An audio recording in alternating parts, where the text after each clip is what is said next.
Buenos días. ¿Me escuchan? ¿Y me ven? Algunos entendieron el chiste. Resulta que yo nací un poco breve, pastor.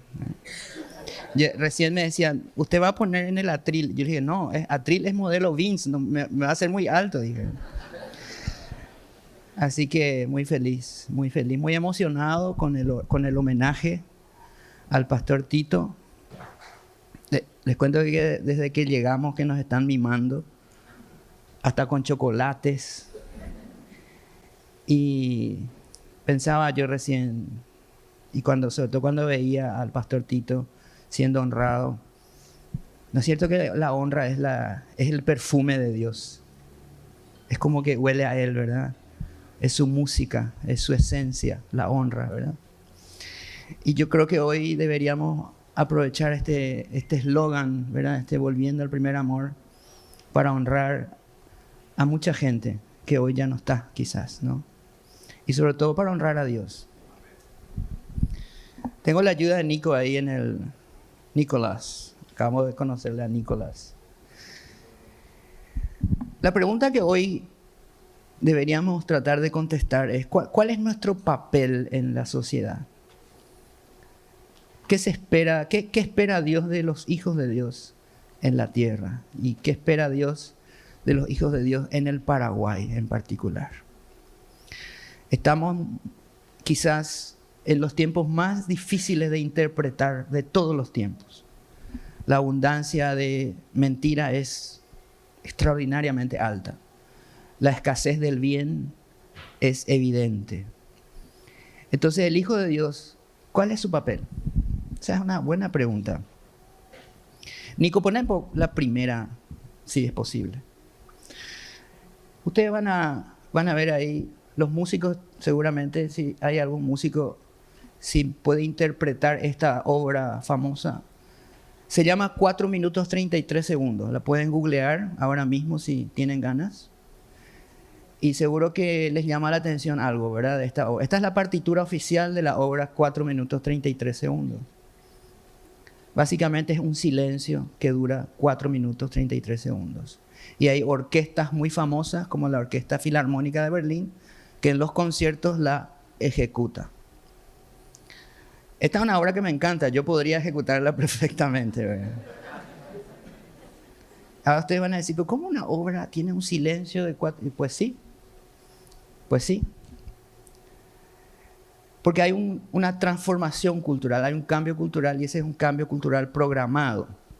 No es una casualidad. Ha sido diseñado y programado. Y hoy estamos deconstruyendo no solamente la música, hasta los postres, ¿verdad? Hay un postre pavlova desconstruido, por ejemplo, ¿verdad? Estamos desconstruyendo la arquitectura, no solamente la música, estamos desconstruyendo cosas más valiosas, incluso, como el propio ser humano. Y una de las cosas que más preocupa es que se está deconstruyendo el concepto de dignidad humana. Ustedes saben, ese concepto viene del derecho romano y dice que el ser humano es digno, es valioso. Los romanos no lo pudieron vivir hasta que llegó Jesús a la tierra. Ahí recién empezamos a pensar de que el ser humano era realmente valioso y digno. Y la legislación adoptó ese concepto después de la Segunda Guerra Mundial, y las constituciones empezaron a usar el concepto de la dignidad humana. Pero fue un cristiano, si ustedes me permiten, se llamaba William Wilberforce, era un parlamentario inglés, a cuya influencia se eliminó la esclavitud en el mundo. Las primeras leyes que liberaban al ser humano de ese yugo de la esclavitud fueron hechas por cristianos. Para empezar a responder la pregunta, ¿cuál es nuestro papel? Nico, poné poco la segunda. Ustedes van a ver ahí una obra muy famosa. Esto es la Capilla Sixtina. Si ustedes miran así la Capilla Sixtina, que está al lado de la iglesia de San Pedro, y van a ver esta obra de Miguel Ángel. Y aquí lo que llama la atención, poné poco la siguiente, creo que amplía. Ahí está. Miren, la actitud de Dios y la actitud de Adán en una obra. La actitud de Dios es tratar de buscar al hombre y a Adán, así como con desdén. Fíjense las diferentes actitudes. Bueno, esto que veía Miguel Ángel, que en la Capilla Sixtina, que de paso me hace acordar un poco a la política paraguaya, porque la Capilla Sixtina está llena de frescos. Eso que Miguel Ángel reflejaba ahí, hoy ya no existe en el arte. Anda avanzando, Nico, sin pausa, y yo voy a ir diciendo, esto es la libertad guiando al pueblo, fíjense cómo las imágenes van cambiando. Esto, quédate ahí un ratito, esto es la batalla de Costañú, según un pintor brasileño. Él le llamó la batalla de Campo Grande, fíjense lo fornido de los chicos, estos son los niños de Costañú, según él. Siempre el arte fue usado con propósitos políticos. Seguí nomás, Nico. Y ustedes van a ir viendo cómo a medida que se avanza, el arte va siendo deconstruido. Las formas, los colores, esto ya es el impresionismo, esto es Una noche estrellada de Van Gogh. Y así se va, esto es El grito, vale millones de dólares, Edvard Munch. Las meninas.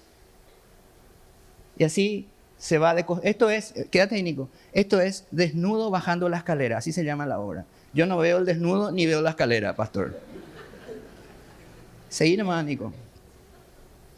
Entonces, esto es la entrada al Parlamento escocés. Nuestro Ministerio de Hacienda es mucho más lindo. ¿Por qué? Porque fue construido en otra época. En la época donde la belleza contaba, la verdad importaba. O sea, todo se está echando abajo. Y nosotros, ¿cuál es nuestro papel como hijos de Dios? Esa es la pregunta que nos tenemos que hacer. ¿Qué se espera de nosotros?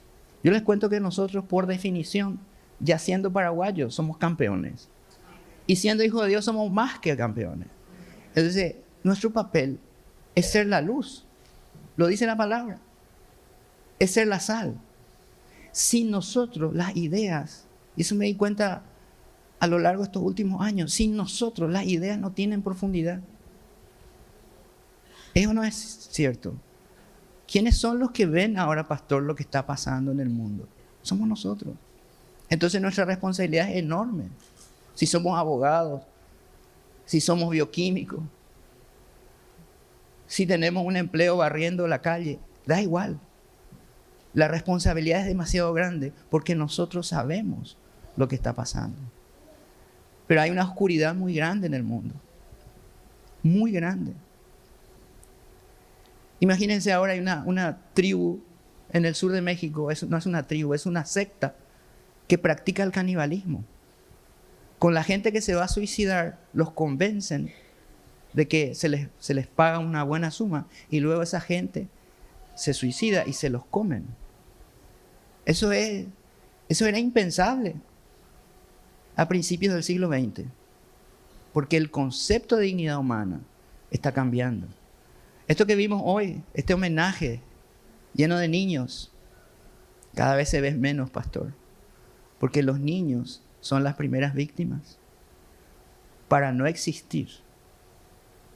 Hace unos días me contaba una persona, tenemos una amiga en común, y esta amiga en común le acompañó a su hijo, su único hijo, a hacerse una vasectomía. Eso significa que nunca más va a tener un nieto, y su hijo nunca más va a ser padre. Y lo hizo de manera voluntaria. La pregunta es, ¿por qué? ¿Por qué ya no se valora la vida, ni la familia, ni la verdad, ni el bien? Y una cosa que nos ponemos a pensar es, si el bien y la verdad son bienes escasos, como lo son, díganme si no, entonces ¿cómo podemos esperar esa bandera tricolor, justicia, paz y libertad? ¿Cómo podemos esperar de que eso sea real en un mundo donde el bien y la verdad son tan escasos? Esos son los dos objetivos educativos más importantes. El bien y la verdad.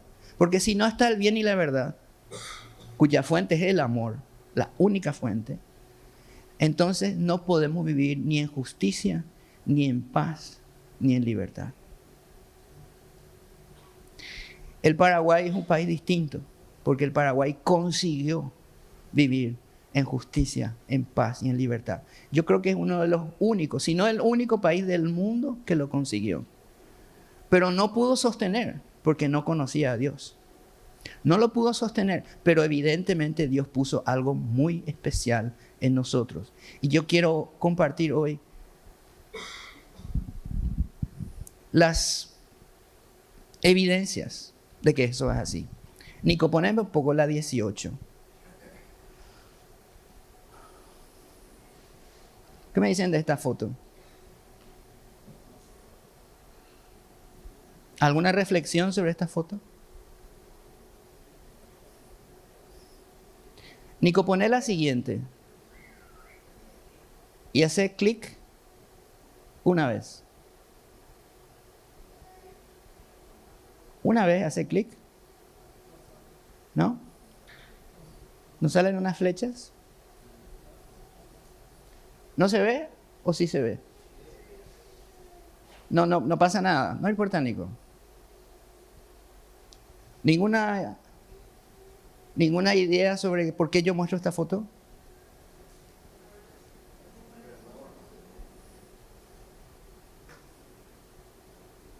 Les voy a mostrar.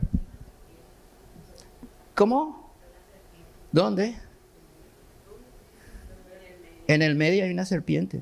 ¿La ves?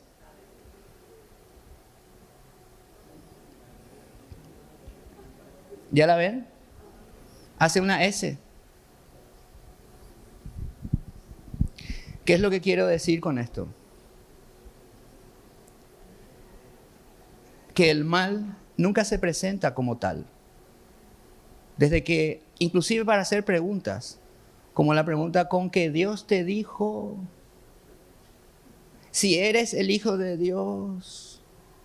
Una cosa que tenemos que sacarnos de la cabeza es que el mal se presenta como mal.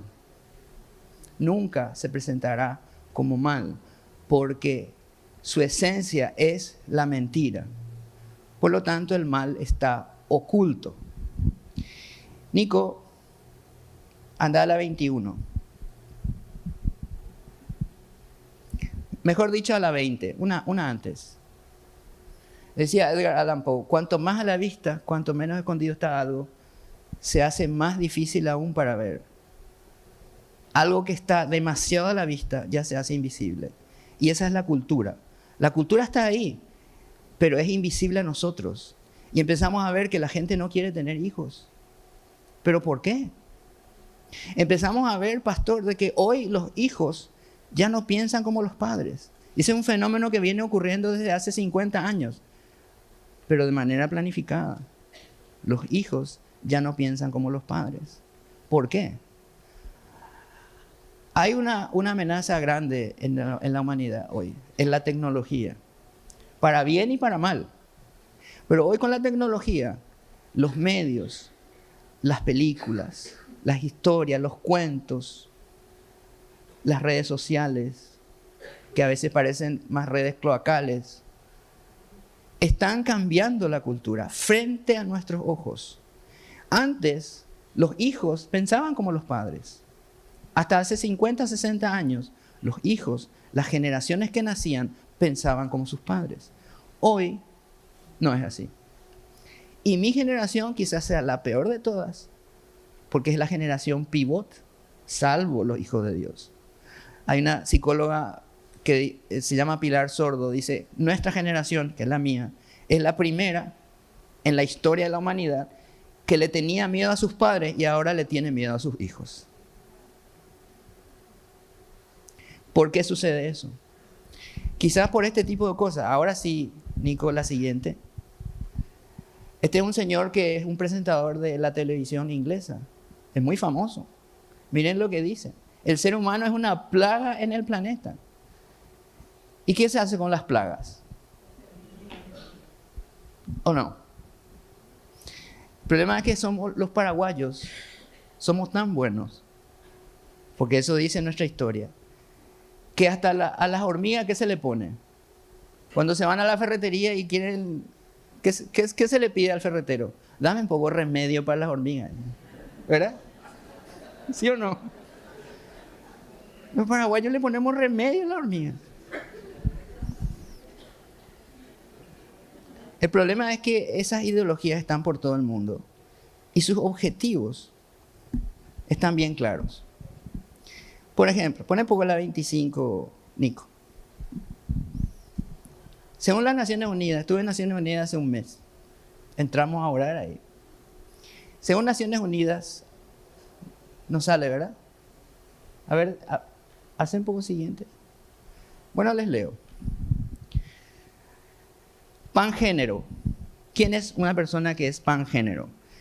Según la definición del relator especial de Naciones Unidas para esto, un pangénero es un género, una persona cuyo género tiene todos los demás géneros al mismo tiempo.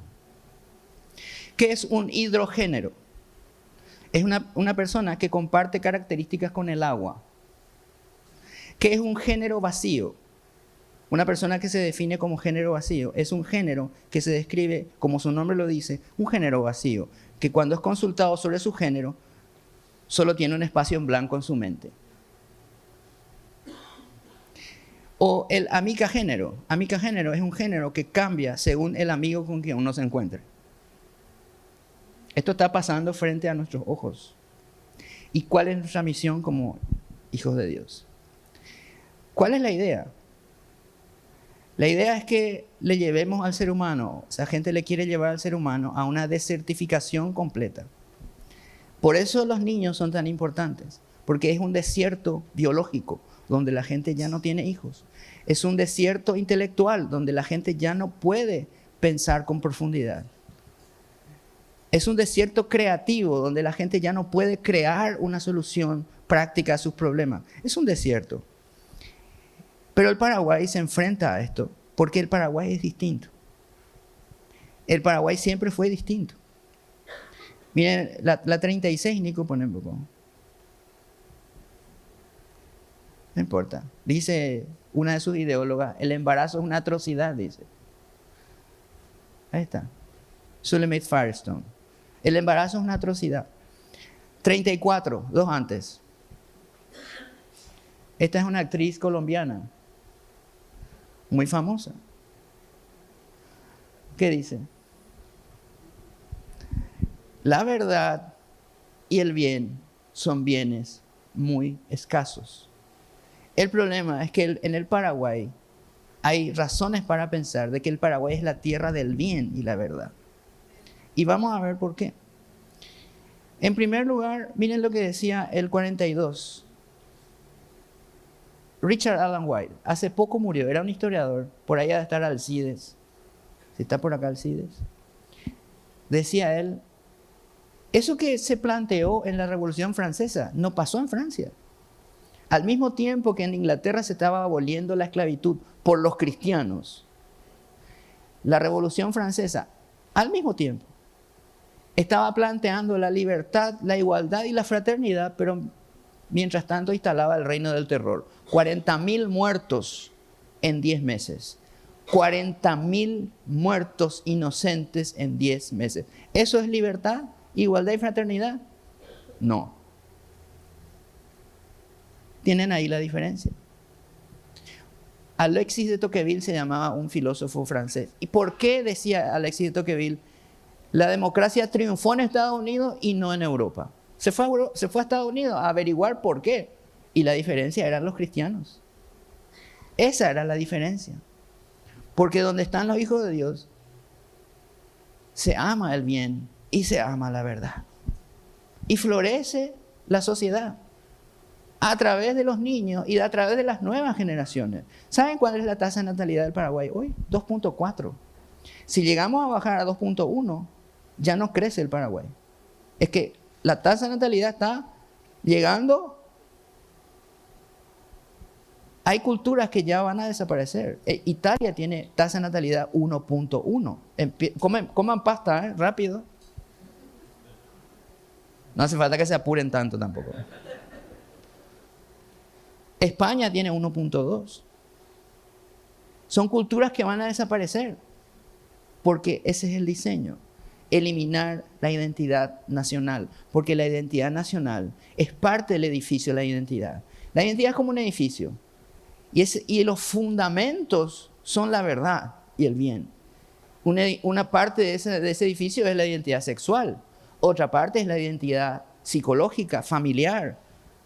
Los hijos del pastor Tito saben quiénes son. Pues esa remera que ayer estaban, esa es una gran remera. Decía, sé quién soy yo. Ustedes saben quién son ustedes, porque su papá les ministró la identidad. Y la conducta de ustedes sale de ahí, de esa ministración de identidad, decir, yo soy. Ustedes no van a recordar lo que su papá les dijo, van a recordar quién es su papá. Cada vez que se les plantee la dicotomía entre el bien y el mal, van a elegir el bien porque saben quiénes son. Porque el bien y el mal se asocian a la identidad. Y una parte muy importante de ese edificio se llama identidad nacional.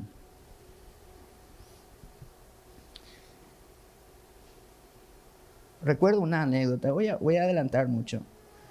No hay mucho tiempo, siempre el tiempo es uno de los recursos más valiosos que existen. Alguien que nos está dando su tiempo, nos está dando parte de su vida.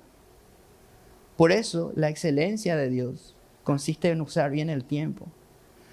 Nico, anda a la 73. Solo para entender cómo la identidad nacional puede llegar a ser tan fuerte. Ahí tienen al Mariscal Estigarribia.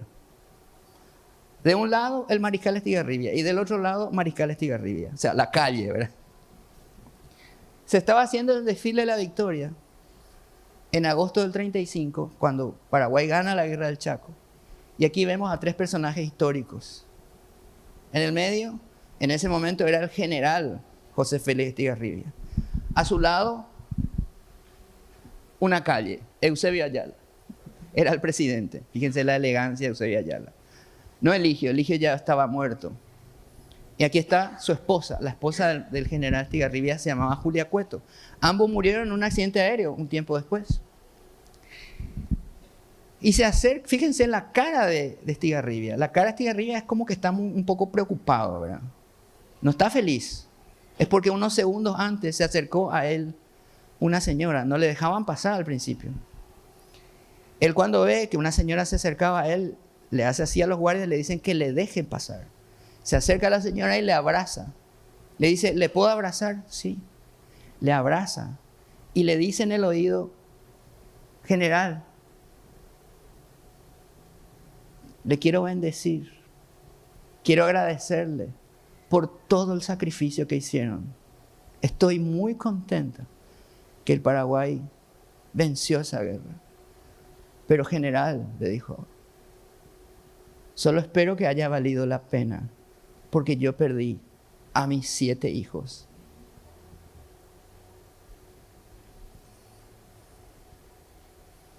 Ese tipo de sacrificios solo existen cuando existe algo que es la fuente de ese sacrificio, el amor.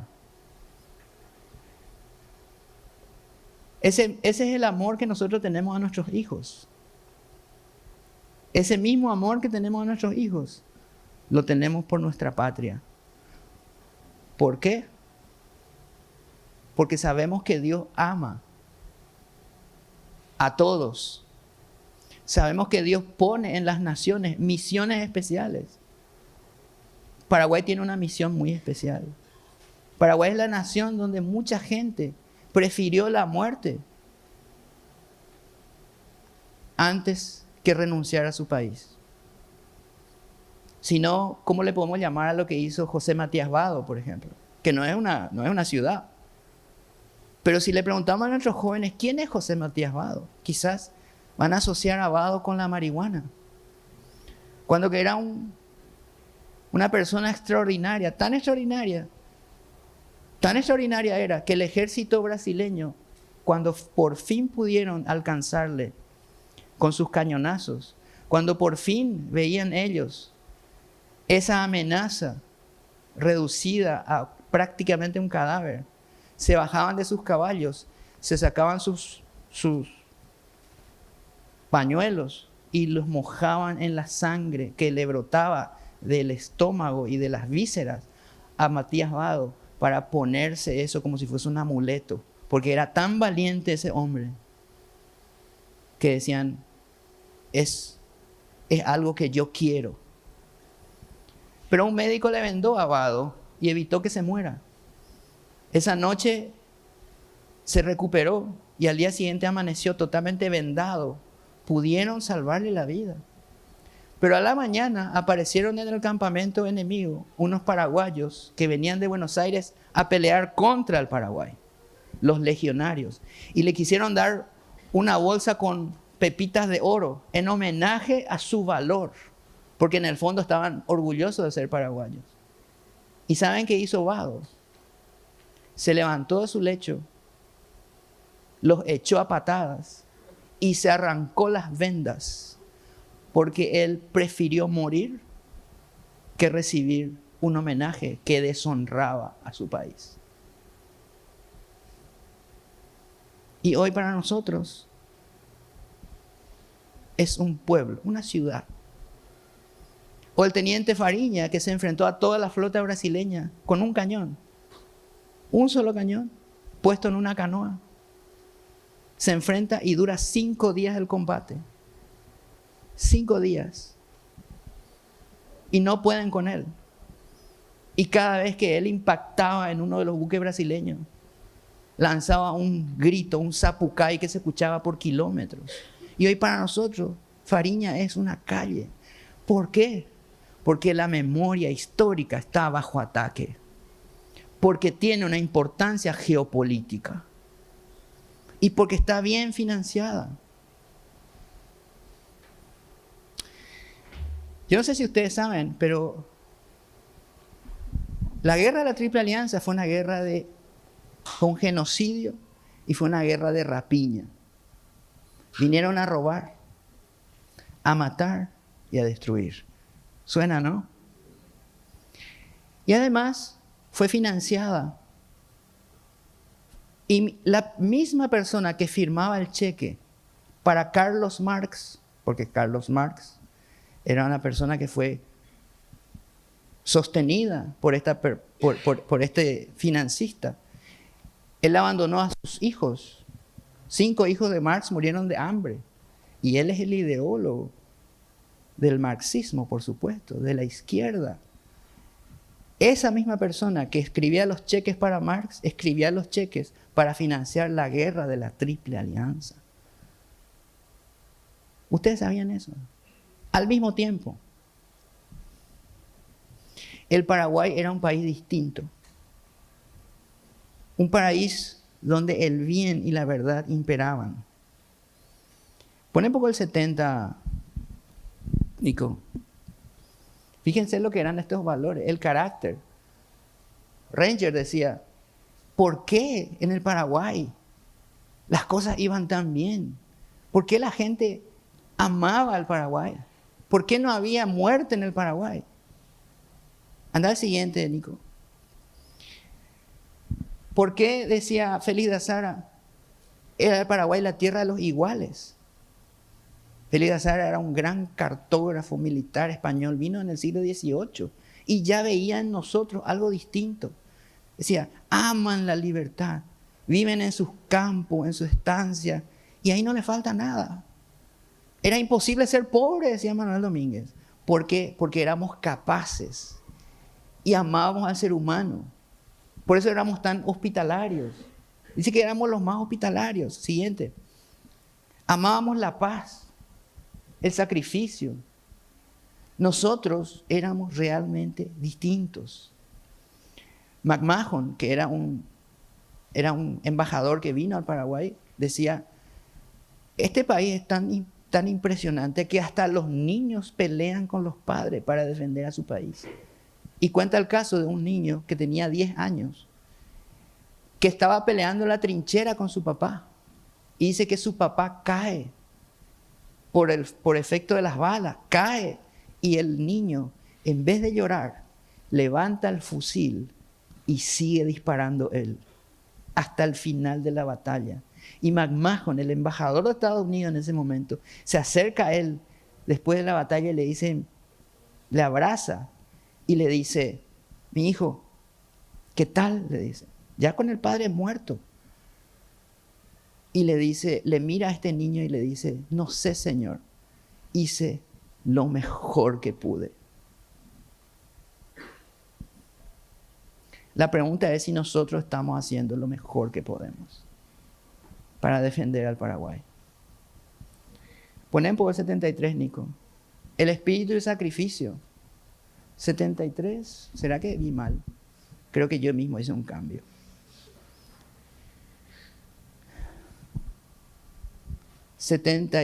Poner el 81, Nico. Podemos recorrer todos los documentos históricos y lo único que vamos a ver es gente buena, gente disciplinada, gente de trabajo, gente que sabía lo que quería, con una identidad clara, firme. Amábamos el trabajo, amábamos la verdad, amábamos el bien y por eso construimos un país extraordinario que tuvo un periodo de 50 años de estabilidad absoluta. Estabilidad a tal punto de que no había ni siquiera crímenes, no había conflictos, no había puñetazos, decía un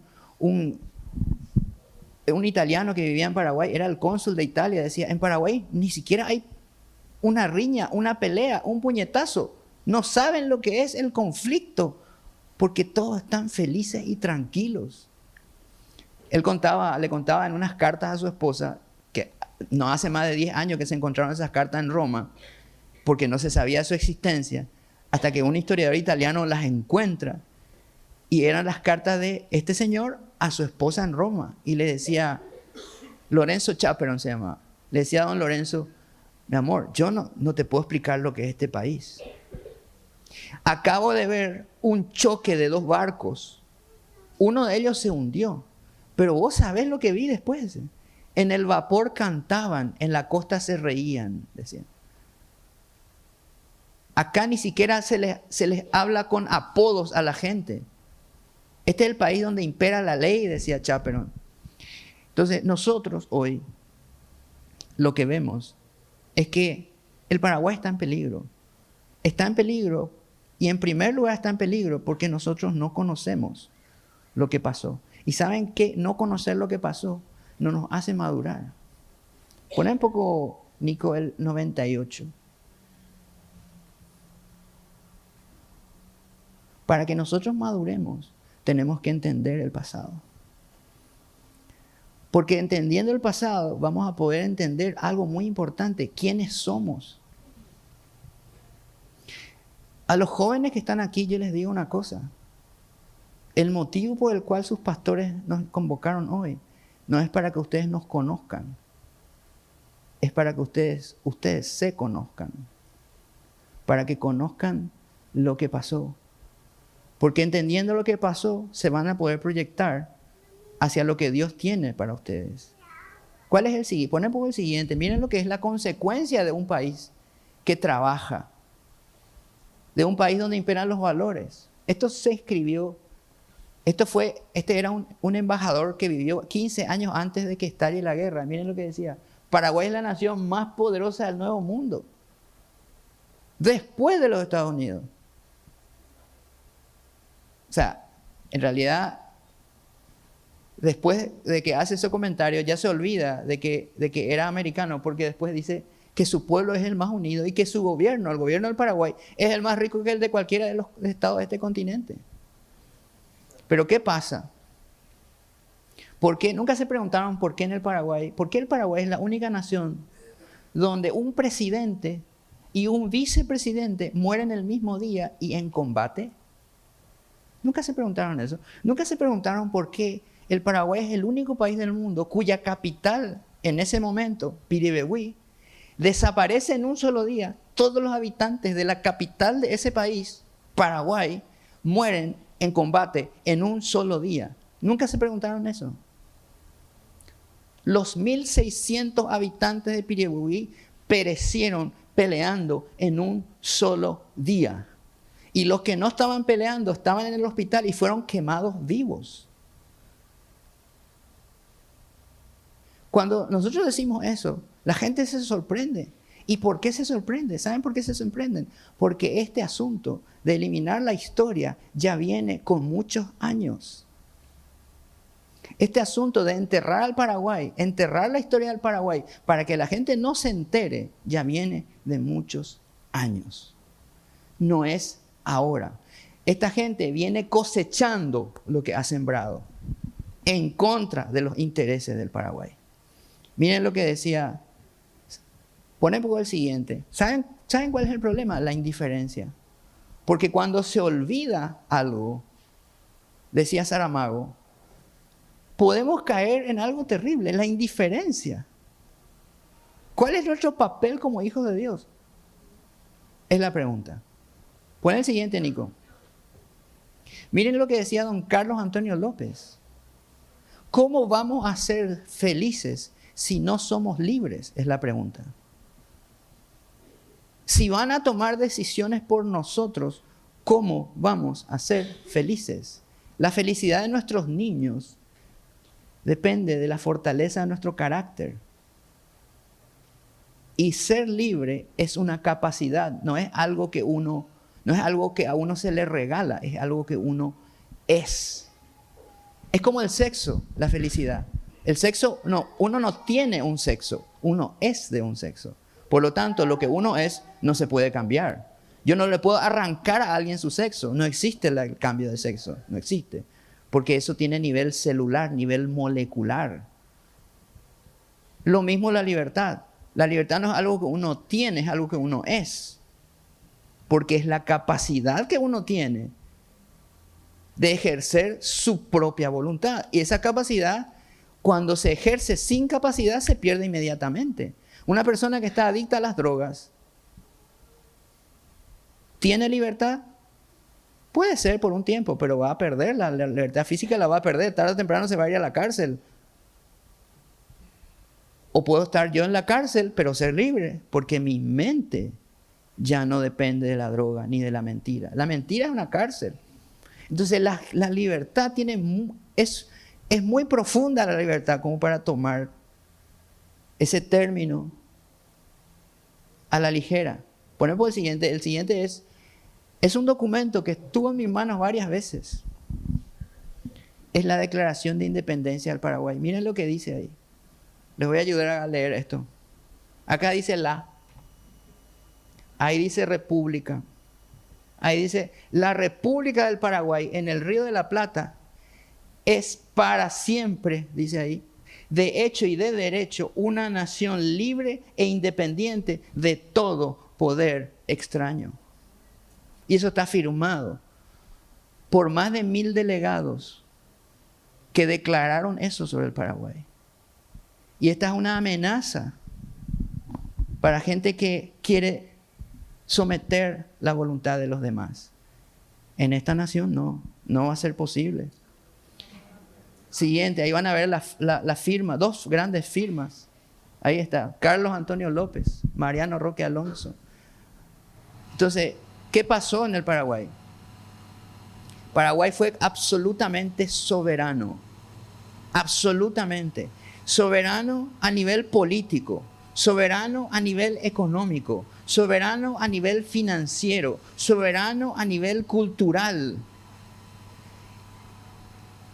soberano a nivel alimenticio. En el Paraguay siempre fue un gran productor de alimentos, desde que empezó. Por eso de Buenos Aires, por eso se despobló Buenos Aires. Por eso Asunción pasó a ser la capital de la provincia. ¿Por qué? Porque Buenos Aires era un lugar donde había frío, hambre. De los 2.700 que llegaron en la primera gran expedición de don Pedro de Mendoza, solo sobrevivieron 400 al hambre. Por eso tuvieron que venir a Asunción, porque en Asunción la gente sabía valerse por sí misma. El paraguayo era el que sabía andar a caballo, el que sabía cultivar la tierra, el que se autodeterminaba, a tal punto que el propio rey Carlos I lanza un decreto, una cédula real que dice que nosotros nombrábamos nuestros propios gobernadores. Y por 200 años nosotros nombramos los propios gobernadores, empezando del primero. Domingo Martínez de Irala no fue impuesto, fue votado. Fue el primer candidato. Ruiz de Galván se llamaba el otro candidato, perdió, por eso nunca, no lo conocemos.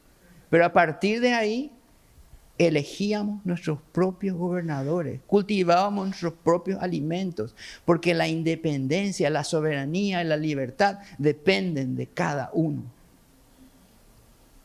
de la capacidad que tenemos, de nuestro carácter, de nuestra disciplina, de nuestras elecciones. Pero el mundo hoy, ¿qué es lo que propone? Propone algo distinto. Por eso el Paraguay sigue siendo un país que no se entiende, no se alinea. Es decir, que no funciona, parece la teoría en Paraguay. Es que no puede funcionar. Y no va a funcionar. Ponen por Nico el 105 y después el 106. Todos los niveles de soberanía. Ponen el 106. Manuel Domínguez decía, era imposible ser pobre en el Paraguay. No era posible ser pobre. El más pobre tenía 100 lecheras. Así decía Manuel Domínguez. Les quiero dar unas cifras. Miren, el Paraguay, la pregunta que nos hacemos hoy es, ¿cuántos somos hoy?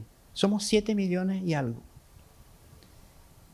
¿Cuánto hubiéramos sido de no haber sido por la guerra de la Triple Alianza? Nunca se hicieron esa pregunta. ¿Cuánta gente murió en la guerra de la Triple Alianza? Esa es una buena pregunta, ¿verdad? Pues les cuento, hubiéramos sido 27 millones hoy. 27 millones de personas. Una fuerza laboral. ¿Por qué hoy solo somos 7? Pregúntense. ¿Por qué el Paraguay tiene un territorio más grande de lo que se requiere? O sea, ¿por qué Ecuador, siendo más pequeño? ¿Nunca se preguntaron? ¿Por qué parece tan despoblado el Paraguay? Paraguay no es pequeño. No es nada pequeño el Paraguay. Pero incluso nosotros venimos repitiendo, el Paraguay es un país pequeño. No es pequeño. Hagan la prueba, sumen. El territorio de Jamaica. Vamos a Centroamérica. Jamaica, Haití, Puerto Rico, Bahamas, El Salvador. Bueno, vamos a otro continente. 5 ya, ¿sí? Sigan sumando los territorios. Vamos a Europa, vamos al África, Ruanda. Tenemos uno de África. Vamos al Asia. Sumen. 6 ya tenemos. Hong Kong, Qatar, Dubái, Taiwán. ¿Qué le podemos sumar? Vamos a Europa, súmale a eso, Bélgica, Holanda, Suiza, Austria, Dinamarca, 16 países ya tenemos. Todo eso es más chico que el Paraguay. Todo eso es más chico que el Paraguay. Y con 7 millones. ¿Y por dónde están los ausentes? ¿Dónde están los que no están? ¿Por qué no están?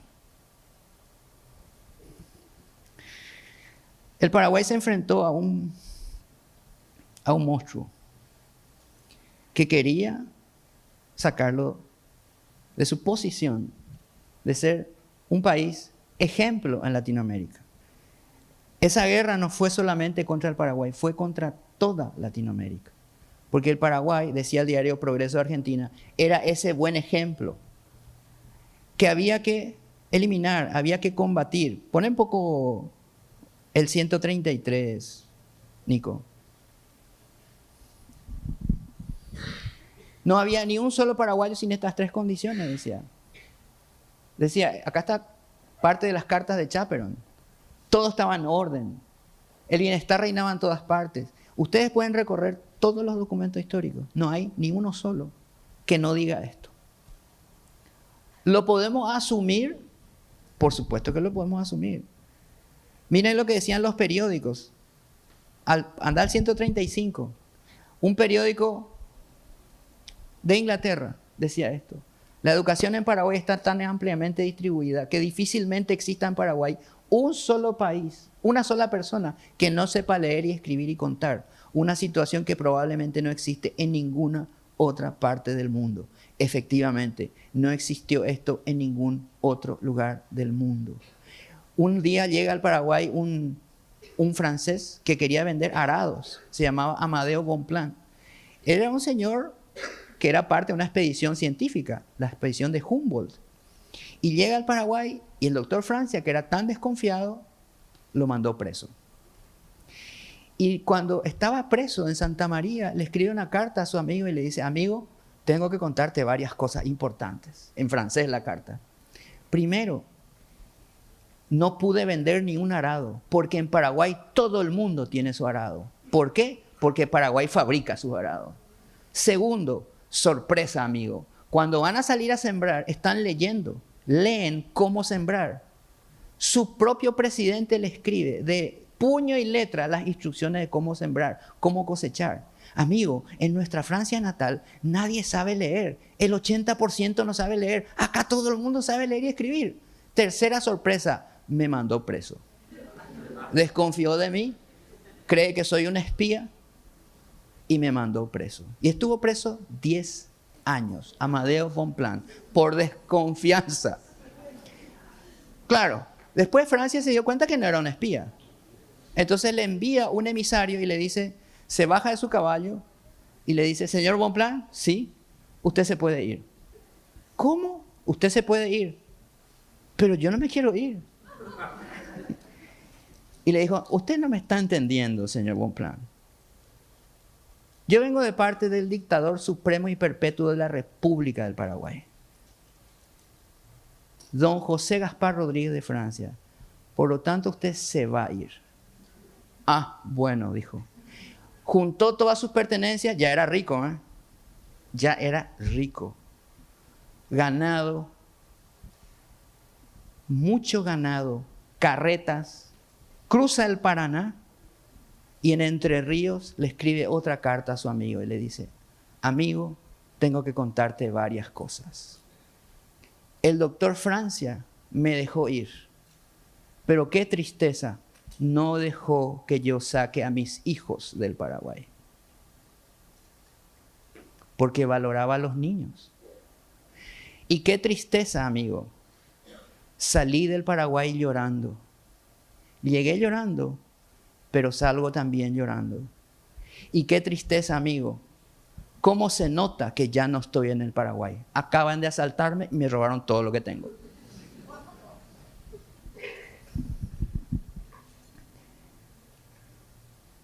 Pone un poco el siguiente. En París lo mismo, se publicaba la misma cosa. Siguiente. En Nueva York se publicaba la misma cosa. Miren lo que decía. Paraguay, no, decía el The Express. Después desapareció este diario.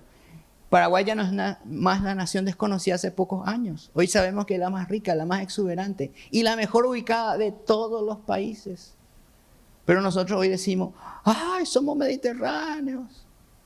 Esa fue precisamente la causa de la guerra. Porque los grandes ríos son la riqueza del continente. Yo no cambio un kilómetro del río Paraná por 1000 kilómetros de océano Atlántico. No sé ustedes. Y esa fue la causa de la guerra. Decía Félix de Azara: si Paraguay pierde el río, pierde el Paraguay. Por eso es que la gente se levantaba en contra de la imposición de estos países de someter al Paraguay. Paraguay se las arregló solo para desarrollarse. ¿Qué país se puede desarrollar solo, sin ni un crédito? Sin ayuda de ningún tipo, sin universidades. Paraguay no tenía universidades. No porque España no quisiera, es que era el Paraguay una provincia de frontera. Y constantemente teníamos que entrar en combate contra los bandeirantes para seguir siendo el Paraguay. Por eso no había universidades. Por eso el paraguayo era tan capo, el que sabía andar a caballo, el que sabía pelear. Cuando ustedes sabían que Buenos Aires fue invadida 2 veces por ingleses que querían someter a la Argentina. ¿Y quién le defendió a los argentinos? Los paraguayos. Fuimos llamados y fuimos a defenderle y le derrotamos a los ingleses 2 veces. ¿Saben en cuántos días llegamos a Buenos Aires? Imagínense lo que es. El 4 de agosto de 1803 salimos, llegamos el 11 de agosto. 185 kilómetros por día, imagínense. Y al llegar empieza el combate. Paraguay entró en combate. Pero nosotros hemos olvidado lo que es ser paraguayo. Es muy triste. Es muy triste porque hay tantas respuestas de lo que es ser paraguayo ahí, en esas páginas gloriosas de la historia. Había un...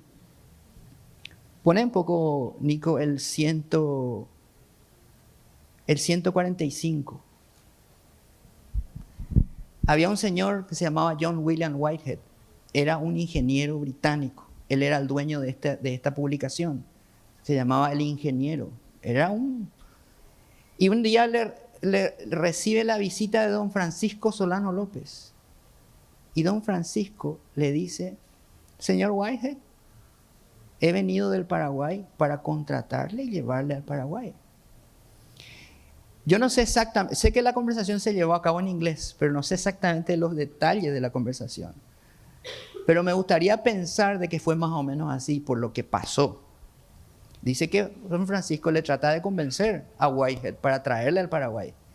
Y Whitehead se negaba, diciendo: no, don Francisco, ¿cómo voy a ir al Paraguay? Yo tengo 50 funcionarios, tengo 4 hijos, tengo esposa, soy el dueño de la revista El Ingeniero, soy profesor universitario, ¿cómo yo me puedo ir al Paraguay? Y le dice: yo sé cómo, le dijo, le vamos a pagar 1.000 libras esterlinas. Eso es dinero de hoy, $150,000 al mes más o menos. Entonces seguramente Whitehead le dijo: ¿a qué hora salimos, don Francisco? Nico, anda desplegando uno a uno y van a ver los nombres de algunos de los contratados al contado. Contrató a Whitehead y a 50 más. Vino con sus 50, contrató a Paddison. Y van a ver ahí los nombres. Contrató a Grant, contrató a Page, miren las profesiones, a Godwin, a Lydia, a Tweed, a Coswin. Miren las profesiones. No eran simplemente técnicos. Eran personas, seguir más, Nico, porque estos son como 300 nombres. Fíjense el poder económico que uno tiene que tener para ir a hacer estas contrataciones. Esteban, es como si yo me voy a SpaceX y le digo: ¿puedo hablar con tu ingeniero, señor Elon Musk? Y le contrato. Es la misma cosa, porque es la tecnología de punta de esa época. Ese era el poder económico del Paraguay. Y todos estos se quedaron en el Paraguay. Es más, algunos de ellos combatieron por el Paraguay en la guerra. Como Thompson, que nos ayudó a hacer las trincheras en Curupaytú. Era un pueblo que se negaba a desaparecer. Fíjate, Nico, pasa nomás eso y andate a la gráfica 153 y después la 154. Fíjense las tasas de alfabetismo de esa época. Estos eran los que sabían leer y escribir en esa época. Miren dónde estaba el Paraguay. Siguiente. Un sueldo de un soldado, porque el soldado paraguayo cobraba sueldo, era 7 pesos. Pero ustedes me van a decir: ¿qué hago con 7 pesos? ¿Cómo llego a fin de mes? Sencillo, con 7 pesos se compraban 12 vacas. Ese era el poder adquisitivo de los 7 pesos. La pregunta es, Pastor Tito, ¿cuántos asados vamos a hacer con 7 vacas al mes? ¿Cuántas milanesas podemos comer? Una maestra ganaba 10 pesos. 10 pesos, con 10 pesos 16 vacas. Es como hoy decir 30 millones de guaraníes, es lo que ganaba una persona con un sueldo básico. Pasa por Nico, para que vean que esto lo tenemos que saber porque forma parte de nosotros. El 156, ahí están las deudas externas, 156. Las deudas externas en onzas, millones de onzas oro. Cuando hablamos de millones de onzas oro, si decimos que Brasil debía 11 millones de onzas oro, ustedes tienen que hacer eso al dinero de hoy. Esto es antes de la guerra. Y después de la guerra, el Brasil, con los préstamos que le hizo esta familia para la guerra, su deuda externa se multiplicó por 10 y nunca más se deshizo de ella. Paraguay no debía un solo centavo a nadie. Era el único país de América sin deudas y probablemente el único del mundo. Pasan por Nico. Fíjense lo que eran las exportaciones. Las exportaciones del Paraguay eran más grandes que las de Argentina, mucho más grandes. Fíjense lo que era, anda un poco cuando veas el Panteón de los Héroes, 159. Ustedes saben lo que es el Producto Interno Bruto, es toda la riqueza de un país y si le dividimos por el número de habitantes se llama Producto Interno por habitante. Para ser un país desarrollado se requieren $20,000 per cápita. Paraguay ya había superado eso, tenía $35,000 per cápita. Había 7 millones de cabezas de ganado para 800,000 personas. ¿Cómo se hace eso, pastor? Si no es con trabajo, con esfuerzo, con la verdad, con el bien, con la justicia, con la paz, con la libertad. Por eso es que riñe cualquier intento de someter a una nación a través de su cultura, a través de sus leyes. Riñe con nosotros. Nosotros no somos así. Yo sé que no tenemos mucho tiempo, pero sí quiero contestar 2 preguntas antes. Contarle una cosa y contestar 2 preguntas. Nico, poneme el 166. El 164 primero, para que le conozcan a la persona. Este señor era un héroe de guerra. Él es Martin Mahon. Él es el que vio a los niños peleando. Le amaba al Paraguay. Y cuando le preguntan en el Congreso norteamericano si era cierto lo que estaba pasando, él dijo sí. Hay niños que están peleando en la guerra del Paraguay. Yo los he visto pelear con gran coraje y heroísmo. Y esta es la materia prima de los soldados que después van a morir a los campos de batalla. Estos niños pasan por Bonico. Entonces le hace el siguiente. Le hace un poema al Paraguay. Y el poema se llama Resurgirás, Paraguay.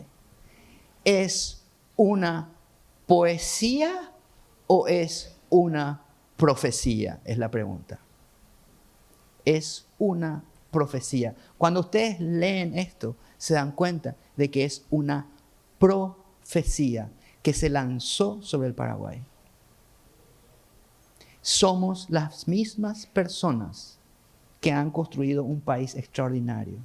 Somos hijos de Dios. El bien y la verdad nos acompañan. El Padre, el Creador del universo, está con nosotros porque Él ama el bien y la verdad, porque Él ama el Paraguay. Entonces, si Él con nosotros, ¿quién contra nosotros? ¿Cuál es nuestro papel en la historia? ¿Cuál es nuestro papel en la historia? Voy a contar algo ahora. Algo que de joven, iba así de chico, pero eso sigue siendo así que de joven, ¿saben hablando de eso? ¿Saben lo que ellos quieren? Que nosotros seamos bonsai. Yo ya soy lo bonsai, ¿verdad?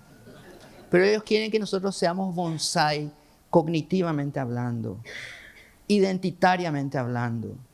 ¿Y cómo es un bonsai? Un bonsai es un árbol al cual se le sometió a la hambruna, al hambre. ¿Y qué es el hambre para nosotros? Es la escasez de información sobre el verdadero Paraguay. Si nosotros queremos crecer y dejar de ser bonsai, tenemos que conocer lo que sucedió. tenemos que saber lo que somos. Tenemos que entender por qué somos lo que somos. Tenemos que saber dónde está la serpiente. ¿Qué pretende? Pero lo primero que tenemos que saber es lo que decía esa remera hermosa que ayer la vi acá. Sé quién soy. Les quiero mostrar algo. Nico, pasa sin pausa desde la 168 hasta la 183. Sin pausa. Las batallas de la guerra de la Triple Alianza, el número de combatientes, Paraguay nunca estuvo en ventaja. Hubo 30 batallas y 80 combates. 30 grandes batallas. 30. Casi la mitad la ganamos igual. Pero hubo 3 que perdimos. Y esas 3 no pudieron hacer que nos recuperemos. A pesar de la diferencia de fuerzas, lo extraordinario del soldado paraguayo se vio en sus campos de batalla. Y ustedes se van a preguntar, ¿pero por qué? Cuando lleguen a la 184, pasa un poco, Nico, ¿por qué el Paraguay no se levantó? Pasaron 153 años. ¿Por qué el Paraguay no se levantó? Ustedes tienen que conocer la verdad. Acá ustedes ven, esta foto se sacó el 7 de agosto de 1945 en Hiroshima. El día anterior había explotado la bomba atómica ahí. Este señor se murió después por la radiación. Y él no sabía dónde estaba la serpiente. Pero ¿qué pasó con el Japón? A ver, Nico, siguiente. Japón. ¿Por qué se le usa al Japón como ejemplo? Porque es un ejemplo de esfuerzo, de trabajo, de unión. Fíjense lo que era antes de la guerra el Japón. Antes de la guerra tenía 74 millones de habitantes. Después de la guerra, miren cómo el número de hombres cayó, pero aún eran 71 millones de habitantes. Esta es la verdad del Japón. Fue una disminución de la población de 2.78%. Pero la pregunta, pastor, ¿cuántos de estos, esta barra en azul, las mujeres? ¿Cuántas de estas mujeres, cuántos de estos hombres en amarillo eran médicos, arquitectos, cooperativistas, ingenieros? ¿Cuántos de ellos perdieron a toda su familia? ¿Cuántos? Vamos a ver qué pasó en Alemania, Nico. Ahí está la bandera soviética ya en el Reichstag alemán. Antes de la guerra, ¿cuántos alemanes?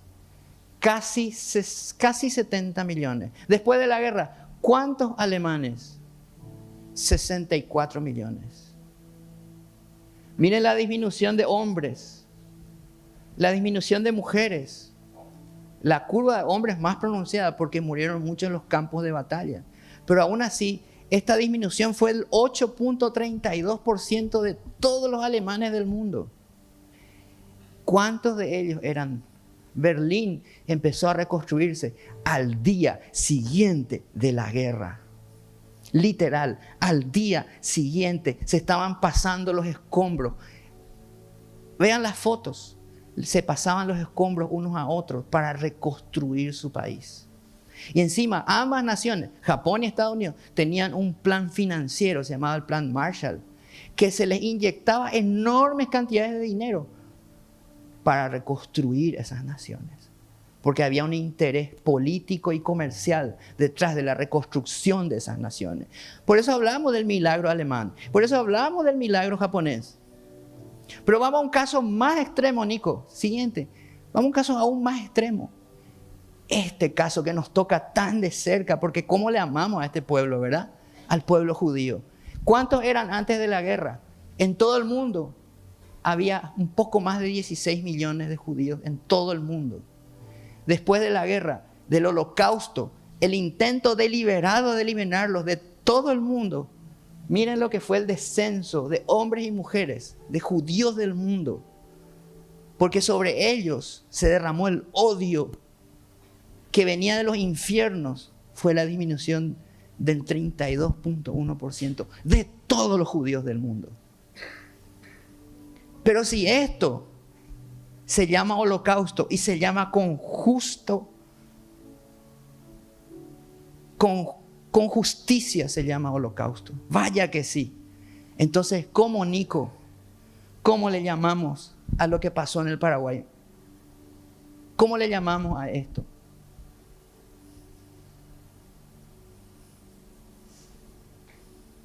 ¿Qué nombre le ponemos, pastor? ¿Cómo le llamamos a esto? Los hombres desaparecieron.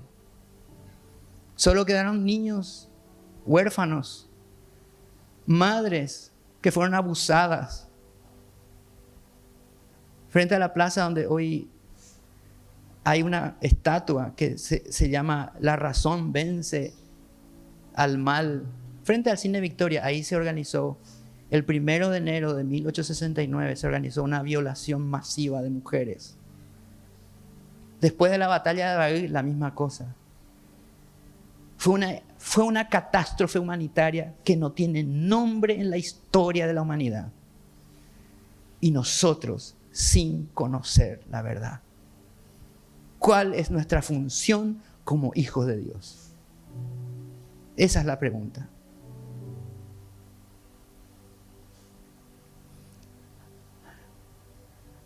Esa pequeña franja roja son 20,000 niños. Y esa franja azul que le sostiene son 180,000 mujeres que perdieron todo lo que tenían. Sus padres, sus hijos, sus maridos, sus hermanos, sus tierras. Cuando volvían a sus campos, devastados, ni siquiera le dejaban entrar a sus campos de sus casas, porque el enemigo hasta los títulos de propiedad se llevó y no los devolvió al Paraguay, sino 100 años después.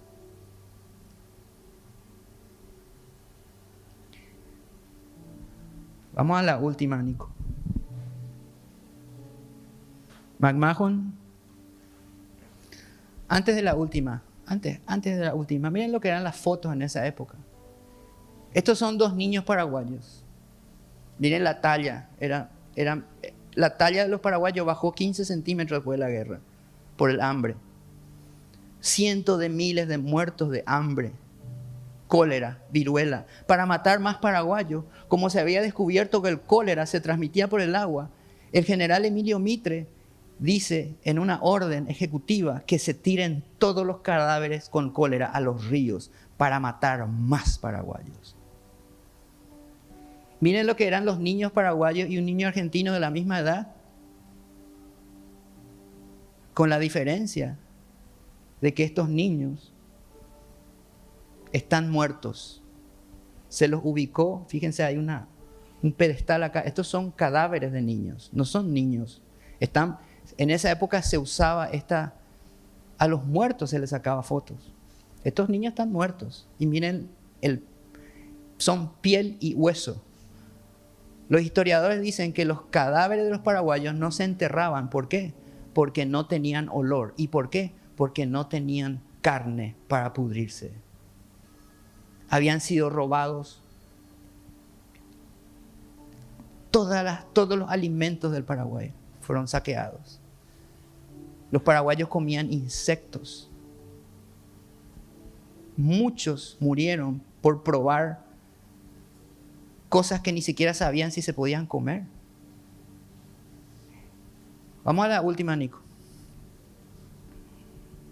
McMahon, en su última publicación, le encarga a un dibujante este grabado. Y le dice a su país: señores, este es el Paraguay. Y acá se ve lo que él quiere decir en este grabado. Acá apenas se ve una cruz y se ve un pequeño bulto frente a la cruz. Esa cruz, ese bulto es un niño llorando sobre la cruz. ¿Qué significa eso? Que murió toda su familia. Acá hay una cruz vacía, no hay nadie. Nadie. Murió toda la familia. Acá se repite la escena otra vez. Una cruz y un niño llorando. Toda su familia muerta. Y acá está una mujer, y acá está un niño, escuálido. Este niño está llorando y está buscando una madre. Y aquí está la mujer paraguaya, McMahon. ¿Qué quiere decir esto? Ella está erguida, no está llorando. Está erguida. Es la primera iconografía de una mujer que acaba de perder a su hijo. Allá arriba está su hijo. Ahí está su hijo. Es un pequeño cadáver que está sobre su cabeza. Lo lleva a enterrar. Pero ella está erguida y caminando. Y tiene una cruz sobre su pecho, sobre su vientre, mejor dicho. Ese era el Paraguay. Hoy nosotros tenemos que adoptarle al Paraguay, alzarle como un niño que se cayó, alzarle, así como decimos los paraguayos, alzarle upa, para que él sea lo que Dios dijo que él tiene que ser. Y ese es nuestro papel, pastor. Tenemos que adoptarle al Paraguay. Y esto no es una guerra contra personas. Es una guerra por la verdad, por el bien, por la justicia. Y en ese proceso, Dios espera mucho de nosotros. Vaya que sí. Es un privilegio ser paraguayo. Yo no lo sabía. Hace pocos años, mi esposa y yo, que es mi colega, decidimos que había que contar.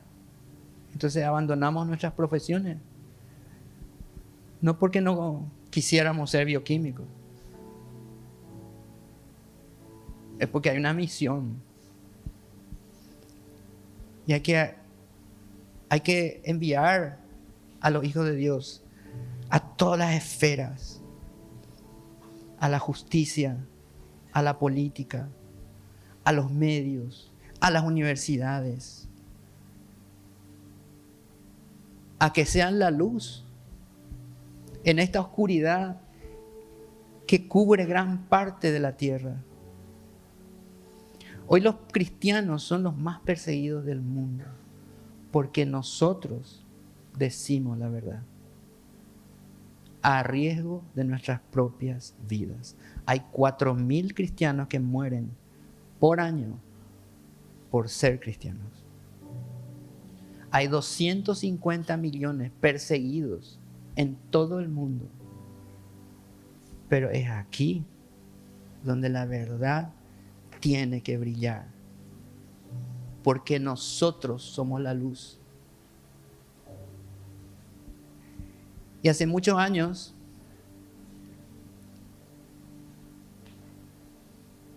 yo llegué a la conclusión, porque el Espíritu así lo quiso, no porque haya algo en mí que pueda obtener esa verdad por sí mismo, es porque hay un Espíritu que está en nosotros, que nos quiere contar la verdad, pero tenemos que escucharle.